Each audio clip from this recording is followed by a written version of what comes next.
Charlie. Karen, thank you very much. We'll see you later on. Pleasure.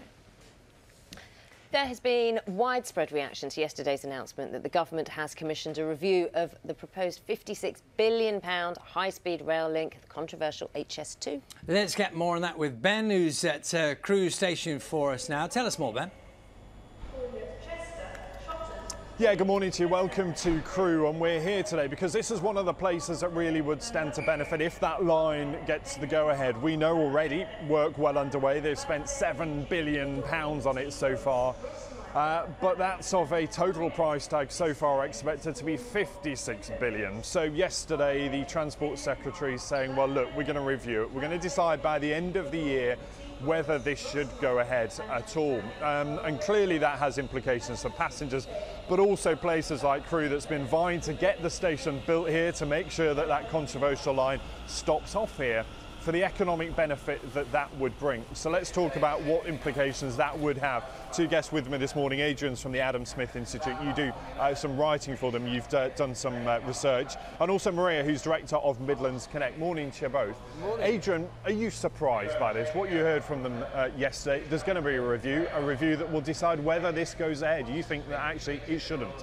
Well, I don't think it should go ahead in its current form. I think there is definitely a need for more capacity on the network, because the West Coast Main Line is Europe's busiest mixed traffic railway. It is almost full in places, so we do need some pragmatic solutions. But I honestly think that HS2 is the wrong solution to the right question. So what we need to do is look at the various constituent parts that could work, rather than simply saying this is a one-size-fits-all. And a one-size-fits-all that might have brought extra benefit, look, in terms of capacity and speed. But you said that also comes at a very big cost. It does, and the speed argument was almost dead and buried before the first pound was spent. The line between here and London is over 150 miles. It takes an hour and a half. You know, how much faster do you want to go? And by the time you've checked in, remember, a lot of the trains, they're talking about being book ahead, so people are going to arrive early.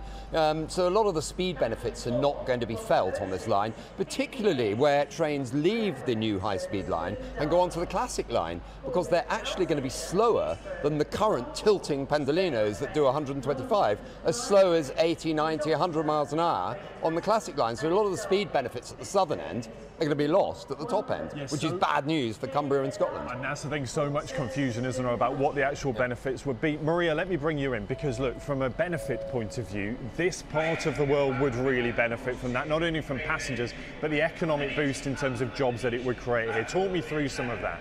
Absolutely. You know, the arrival of HS2, the stations themselves, and don't forget, it's not just about Crewe. Nearby, you've got Stoke, you've got Stafford, who are also benefiting from compatible services to HS2. And HS2 opens up new land for regeneration and housing development. It's already been planned through the work of the Constellation Partnership, and equally ambitious plans are already being developed elsewhere in the Midlands, around the East Midlands hub in Towton, in Nottingham, Derby and Leicester, in Birmingham, already being built. This is really important. 10 years in the making, clear plans are in place. Apologies there. Ben is in Crewe this morning talking about HS2. We'll get more from him later. Of course, there's been some controversy or some speculation about whether or not the HS2 plans are going to continue and whether or not they're just too expensive and so perhaps just need to be scrapped. Leaves on the line. Something's occurred. We'll get to the bottom of it. There'll be a full report. Very excited this morning about Stephen Fry, because he's going to be joining us on the sofa. He's on the sofa later on this morning, isn't he? He's just such a joy. He's a lovely person to talk to.